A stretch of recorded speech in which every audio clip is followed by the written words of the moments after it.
everyone, and welcome back to Glass Seats. This is a show where two hockey aficionados discuss their perspectives on headlines surrounding the NHL, including recent stories, game highlights, league culture, and other topics trending amongst the fans. My name is Mrinal, and this week in hockey, it is all about the off season. So we're going to be talking about management moves, we're going to be talking trades, we're going to be talking buyouts, because that is the big story this week. Fortunately for this week on this podcast, you've got one hockey aficionado, me. So I will be going over some of the biggest stories that have happened since the Vegas Golden Knights have won the Stanley Cup. So while the Knights are out partying and throwing one hell of a party, I might add, on the strip right now, 31 other teams are getting ready for the next hockey season. So for those of you who are maybe unfamiliar on how the timing of the season works, from the time that the cup is awarded, there are a few events that happened, which will be the NHL Awards and the NHL Draft, which are coming up in the next week. And July 1st is free agency. So that's technically the end and start of the season and the start of the next season. So on July 1st is when everyone's contracts are up, and free agents who are not under contract with teams will be available to be signed by any other team. Some restrictions on those restricted free agents, but generally you can think of it as time when all the players are available. So what does that mean that happens between the cup and what happens between now? Teams need to get ready to be able to sign those free agents. So they need to be able to clear up cap space, and they can do that by making trades and such like that, or buyouts where a player is paid a reduced amount for their contract, but they no longer have to play for that team and are free to sign with any other team come July 1st. So to that end, there have been a few teams that have been making a lot of moves. We talked about the Columbus Blue Jackets a few podcasts ago, where they hired Mike Babcock as head coach.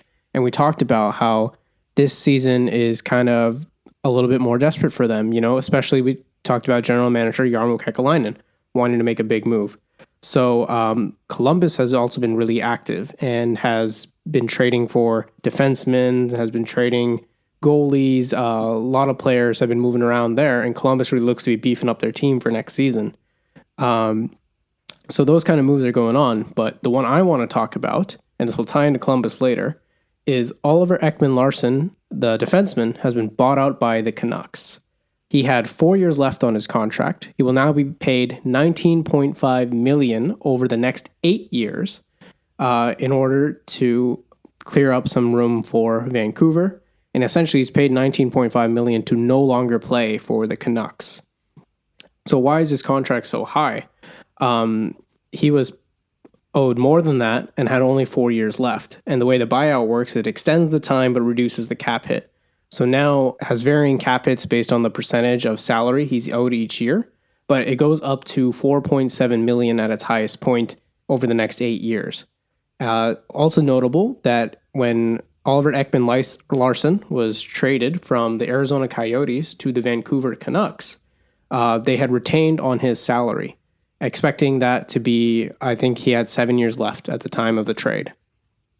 But now, because Vancouver has bought him out, that retention slot, and teams are only allowed to retain on 3 contracts max, one of those slots for Arizona is now being used by Oliver Ekman-Larsson for the next 8 years, essentially doubling what they thought they had left.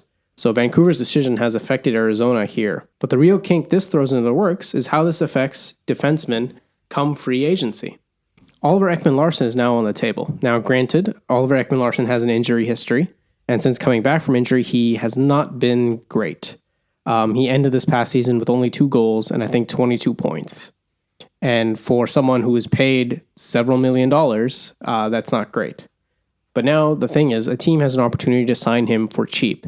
So one of the benefits Oliver Ekman-Larsson brings is kind of a veteran presence. He's not super old. He is on his early 30s, but he has been a captain in the NHL, and that will essentially be valuable to players or teams who are maybe have a lot of young guys and want someone with a little bit of leadership, even if they can't really contribute on the ice due to their injury history. There is still value in Oliver Ekman-Larsson, albeit for maybe cheap.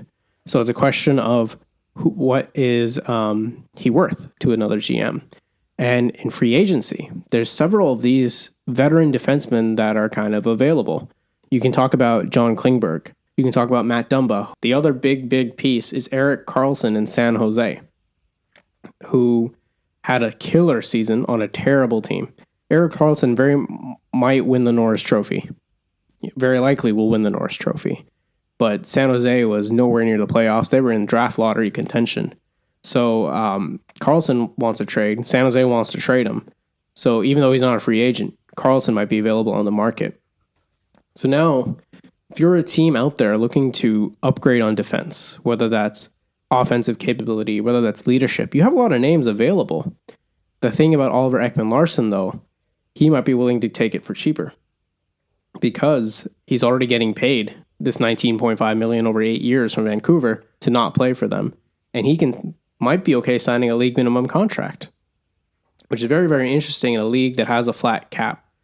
So, Erik Karlsson might be the best defenseman available by trade, but you have to give up assets to get him, and he's going to be expensive. His current contract is $11.5 million in cap hit. And it seems like San Jose wants to avoid retaining as much as possible. So you will have to pay that, and it will count against your cap. I really think this is a really interesting move by Vancouver to put Oliver Ekman-Larsson on the market. Like, yes, he's not that number one defenseman anymore, but I think he still has value as a lower tier guy. Maybe your number 6, number 7 defenseman, especially as someone who can teach. And this is why, if I had to put a prediction out there, or if I was an NHL GM, I would say Oliver Ekman-Larsson should be taking a look at Columbus, especially with what their moves are doing. They have a young team. It could use his veteran presence there. Of course, because he's a free agent, Ekman-Larsson has power in choosing where he goes. And at the time that he was traded from Arizona, he only wanted to go to either Vancouver or Boston. So Boston is another team that might be able to use him, but they don't really need a veteran presence, right? They would need him for playing ability, which might not be a strong move to make. But if he's available for cheap, why not, right? But I really think this is interesting for Columbus. And if I was Jarmo Kekalainen, I'd be going for a player like this. When he played in Arizona, I really loved how he played. He was, like I mentioned, he was a captain there. So to see him have success in some capacity, maybe not as that number one guy anymore, but as someone who would be very interesting to lead or teach, I'd love to see that. So I'm rooting for Ekman-Larsson to end up somewhere like Columbus. I really want to watch what Columbus does this season. They made it very, very interesting with Mike Babcock. Damon Severson was the defenseman that they signed. It's going to be very, very interesting to watch that team. So that one I am excited for. Yeah, so we're going to be following more stories like this, coming into the draft. There's lots of trades surrounding there, people moving up and down. That'll be done before our next show. So hopefully we can cover that at our next podcast. At this time, I wanted to talk about another story that we didn't get a chance to cover last podcast due to the Stanley Cup final or championship celebrations that we talked about. But this is one that's been going on for almost a year, is the Ottawa Senators have finally been sold, or pending approval from the NHL Board of Governors will be sold, probably by early fall, to a gentleman named Michael Andlauer. So Michael Andlauer is the CEO of Andlauer Healthcare Group. He will own 90% of the Ottawa Senators, with 10% remaining with Eugene Melnick's children. So Eugene Melnick was a previous owner of the Ottawa Senators who passed away, and his kids who are in trust, who have his trust, are trying to facilitate the sale, and looks like it's kind of finally happened. There was a lot of high-profile names that built a lot of hype, including Ryan Reynolds, who at some point expressed interest in owning the Ottawa Senators. But eventually, it looks like they went with Michael Andlauer. And Andlauer, who is this guy, right? Why is he relevant to hockey? He has owned and won championships with various OHL teams, Ontario Hockey League teams before. He also previously had a 10% stake in the Montreal Canadiens, which will be sold as part of his deal of buying the Senators. I'm getting all this information, by the way, from The Athletic, who had a great story on this. I'll link it in the description. So The Athletic is also reporting that the sale is $950 million, which is a record for the NHL. beating out the last sale, which was Pittsburgh being acquired by the Fenway Group for $900 million. So this is someone who has been active in hockey, which I think is good for a team like the Ottawa Senators. I know Ryan Reynolds, Nico Sparks, all those names generated a lot of hype, and having more celebrity involved in the NHL is great. I think at some point Snoop Dogg was talking about it as well. But having someone who loves the game of hockey, I don't think is a bad thing. They talked about Andlauer still playing in rec leagues and things like that, and having been active in OHL, having been active in part of the Canadiens is, I think, good. Someone with experience, especially with a team like Ottawa, where they're trying to rebuild, and kind of what's been their roadblock all these years, besides the odd playoff run here and there, has been an ownership that wasn't really willing to invest in this team. And it sounds like this is a difference. This is someone who believes in hockey, who loves hockey, and might not see this just as a financial investment, but rather wants to see this team succeed. I'd be very happy for Ottawa Senators fans and seeing how they can finally have a team that might be actually pushing to win, and not just pushing to be financially stable or pushing to have a real estate deal. All those things are definitely benefits, and I'm sure Mr. Andlauer is a great businessman who considers all those aspects as well. But to have someone who really loves hockey and wants to see hockey succeed and wants to be a champion, I think is great. And we can see the effects of that in a team like Vegas. When Bill Foley brought Vegas in, he said, I wanted a championship in 6 years. And he did it in 6.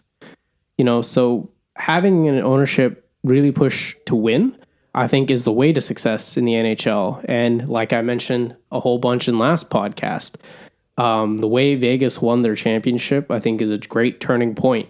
And I talked a bit about the general management, but the way ownership is too, I think, is also relevant to that. Really have an ownership that pushes to win and does what's required to win. So all those moves the Vegas Golden Knights made, of paying extra to get a guy and make sure he doesn't have a no movement clause, doesn't happen without a green light from ownership. Eventually, you're spending that person's money or that group's money, and you need their buy-in in order to be able to do that.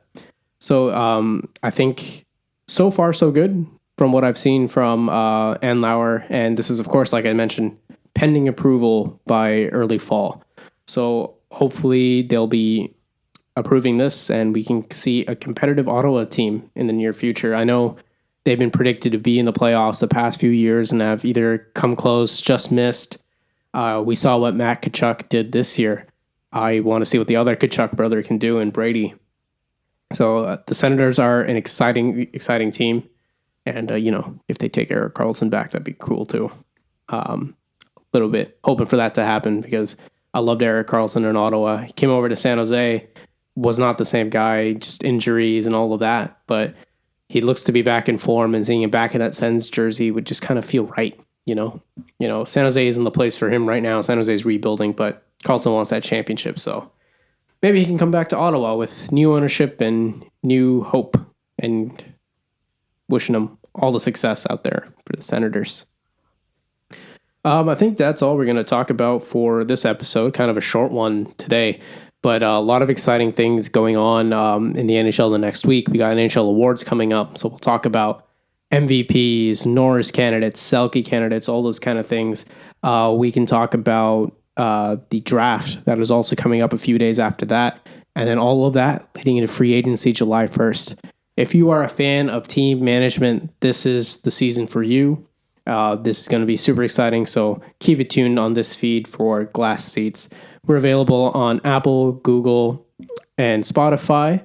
You can also find us on YouTube at Spud Network Podcasts is the handle. So make sure you go ahead and listen and subscribe, leave a comment, leave a rating. It really helps us out. Thank you so much for listening. We'll see you guys in the next one. Bye.